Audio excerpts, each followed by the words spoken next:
maybe once or twice I felt the itch of a tiny oncoming crush, but truthfully, I feel nothing. With friends, it's actually very refreshing. Often pre-existing friends fall into bed and that gets messy. What you need to do is find an almost stranger, fall into bed, and make a good mate out of it. Wait, that's not to say I'd want to hang out with you on a platonic level. God, no. You'd make me play video games, critique my taste in music, and tell me I have a mean sense of humor. But our post-coital chats between the sheets and the fact you never stay the night are allowing me to say, happy anniversary and 2 years strong. Many happy returns. Are you guys ready?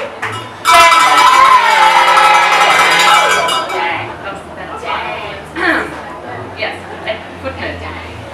Your vigilance about safe sex is sexy and sensible. Your casual positive outlook and preference for pubic hair, your lifestyle remaining sober on the weekends to make those late night booty call drive-bys. Oh golly, what can I say? I am in love. I am in love with your exploitees and fuckboyery. You're doing it right. Thank you!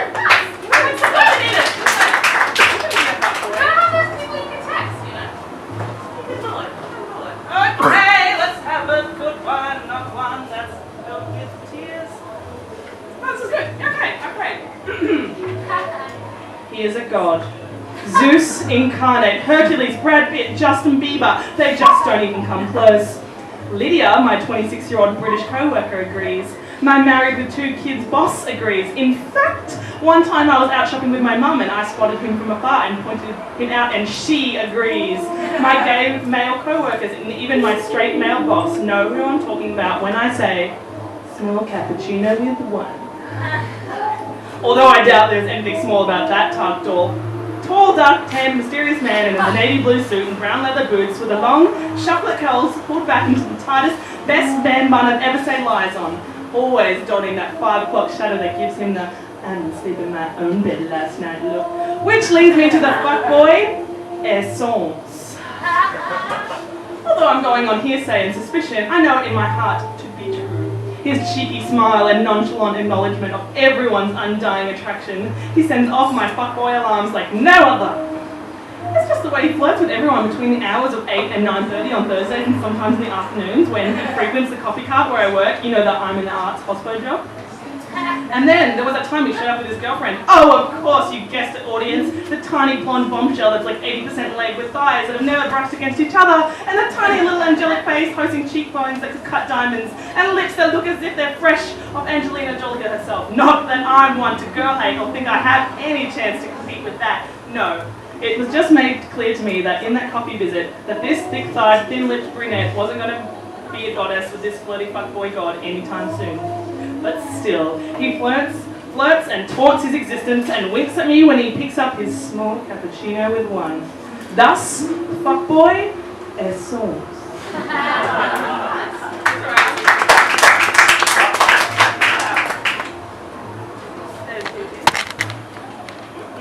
Dear Brooklyn Babe, my first encounter with a female fuckboy. Not a fuck girl, mind you. If we live in a world where man buns is the only way we can describe hair in a bun on a man rather than just a bun without masculinity crumbling to a muddy heap of sewage in the gutter, I'm gonna take female fuckboy. Take it with a hearty chuckle.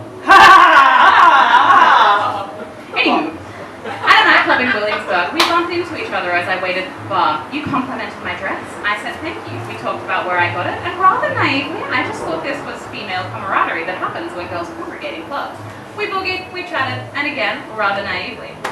But when you asked to take me home, I politely declined. As huge as a compliment as it is when a babe wants to kiss you, I'm quite vanilla and hetero, privileged on that account. So yes, let's laugh at the situation and keep dancing. I cannot tell you how infuriating it is to have someone literally question your sexuality for you. I don't need your, really? Are you sure? I did my sexual identity crisis through university. Don't reread that chapter, girl. Just don't. It's awkward and ugly, like my heterosexuality. Don't second guess me, babe. It was all in her eyes. It was so like, are you sure? Are you sure you're okay? I'm like, I know this. Oh wait, but she was pretty. I could have kissed her. Maybe I should have, damn it! Okay, I'm gonna feel the silence.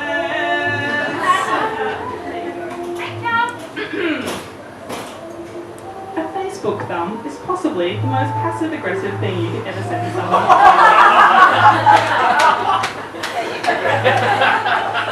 know when you're in the middle of like a mad messenger chat and you've got to pause to do something real quick in the real world, tossing your phone aside, and then you look back and like, boom! And so you furiously type, fuck, sorry, accidental passive-aggressive Facebook thumb. So, you can understand, I believe there is a new layer of hell for people who genuinely use this passive-aggressive Facebook thumb, especially fuckboys. There is a layer of hell especially dedicated to the fuckboy that replies to your essay of a message with a single, giant thumb, and then never speak to you again. This is word for word. This is copy and pasted out of Messenger. Like, whatever. You just made me feel like such a crazy girl. I'm sorry you had shit going on, but I was really confused by your actions. I get that you're angry and what I did was wrong. I would have been happy to try and make it up to you, but this conversation doesn't seem to be about that, but instead making me feel like more of a dick. No, that's not what I wanted at all.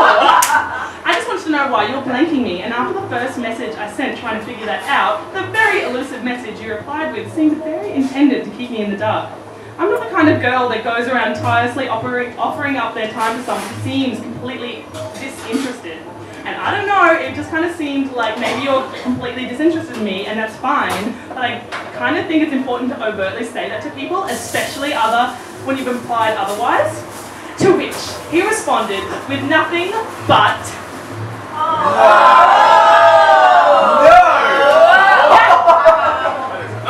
Ripley's Believe It or Not! January! It happened in January! It's still wrong! That's so aggressive, isn't it? I hate ghosting, yeah, sure. I don't even know why I'm getting discreet. No, okay, good. I just really love him still, and I want to say this once. I haven't read it. Okay. It'll be the last one. Do you want to read it?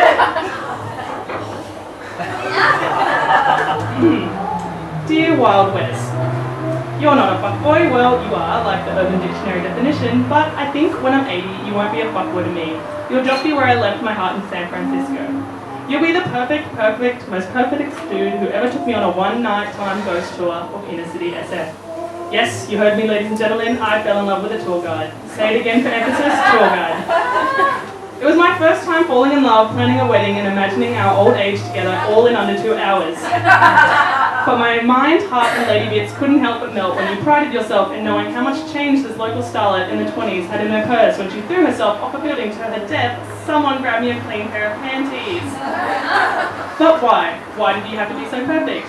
Why did you have to be so perfect 48 hours before my year-long exchange ended and I left the country indefinitely? Why did you have to be so perfect with a girlfriend who, after Facebook stalking her, I realised is one of those rare creatures that can wear a bowler hat in 2016 and not look like a twat? It's your hair. Yeah, I just have like also a really big head, so like damn her, she like knew my weakness and she just like hat. She looks really great in that hat. No, okay, no. You Wild West, okay, you. I need someone gorgeous. Okay, can you stand up please? Okay, if I was to say to you, okay, like you're like you, and I'm like, hey, would you like want to grab a nightcap?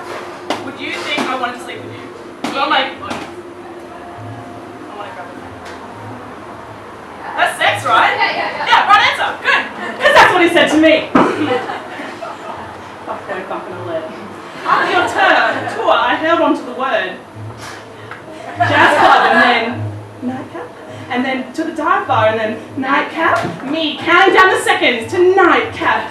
3, 2, 1. No, me alone at my hostel. Fuck. Okay, you can have my heart, San Francisco. I replaced it with 3 glasses of white on the 17-hour flight home and felt none the wiser. Please let me be your wife.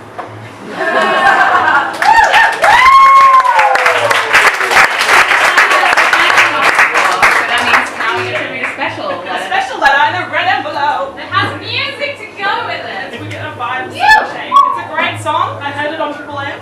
I've never heard it before. And